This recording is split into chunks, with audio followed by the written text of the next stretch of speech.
প্রকাশ্যে খুন করেছে, আসামি ধরা পড়ছে, তদন্ত কিসের? ইতিপূর্বে আমরা দেখেছি সাগররুনি হত্যা কি পরিমাণে নৃশংসভাবে করা হয়েছিল। আমরা সাংবাদিকরা আজও লাঞ্ছিত, বঞ্চিত। আমরা প্রতিবাদ করলেই হয়ে যায় গুম, খুন, হত্যা। আমরা প্রতিবাদ করলেই হয়ে যায় আমরা বিভিন্ন দলীয় বা বিভিন্ন সাংগঠনিক বা আমাদেরকে বিভিন্নভাবে মামলা হামলার মাধ্যমে হয়রানি।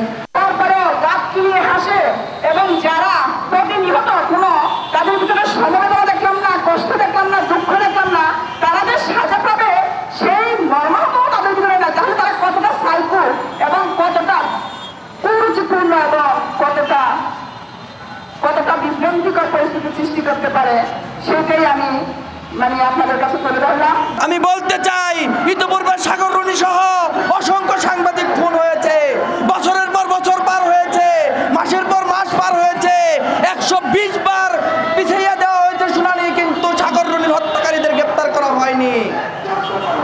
তার কারণ সাংবাদিকরা আপনাদের সব তথ্য জানে এবং এজন্য এই সাংবাদিকদের হত্যার খুনের বিচার হয় না।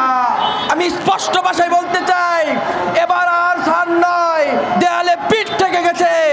শেখ হাসিনা যেরকম স্বৈরাচারী করতে করতে দেশের মানুষের দেয়ালের পিঠ থেকে দিয়েছিল, এবার এই তুহিনের ঘটনা, তুহিনের জবাই করে হত্যা এবং গলা কেটে হত্যা করার ঘটনা, এটা আমাদের সাংবাদিকদের দেয়ালে পিঠ থেকে গিয়েছে। এবার যদি এই আসামিদের তাল বাহানা করে আগামী 1 মাসের মধ্যে যদি আপনারা তাদেরকে ফাঁসির কাস্টে না ঝুলান, তাহলে মনে করব এই অন্তর্বর্তীকালীন সরকার এবং প্রশাসন এই সাংবাদিক হত্যার সাথে জড়িত।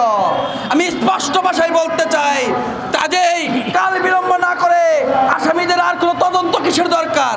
একটা বাহানা করে সাংবাদিক হত্যার খুনের সাথে বাহানা করে তদন্ত, প্রকাশ্যে খুন করেছে, আসামি ধরা পড়ছে, তদন্ত কিসের? 7 দিনের মধ্যে তাদেরকে ফাঁসির কাস্টে ঝুলান, আর কোনো সাংবাদিকের গায়ে হাত তোলার সাহস পাবে না কোনো সন্ত্রাসীরা। আসামি গ্রেপ্তার হলো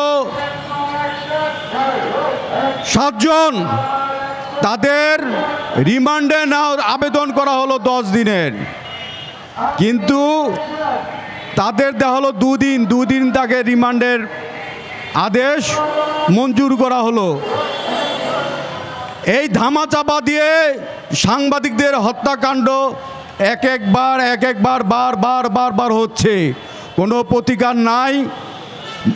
সাগররুনির হত্যাকাণ্ড থেকে শুরু করে এ যাবৎকাল বহু সাংবাদিক তথ্য নেওয়ার জন্য, তথ্য সংগ্রহের কাজে যাওয়াতে তাদের বিরুদ্ধে সন্ত্রাসী কর্মকাণ্ডে লেখাতে এই সাংবাদিকদের হত্যা করা হচ্ছে। এই সাংবাদিক আসাদুজ্জামান তুহিনকে হত্যার দৃষ্টান্তমূলক শাস্তির দাবি কামনা করছি।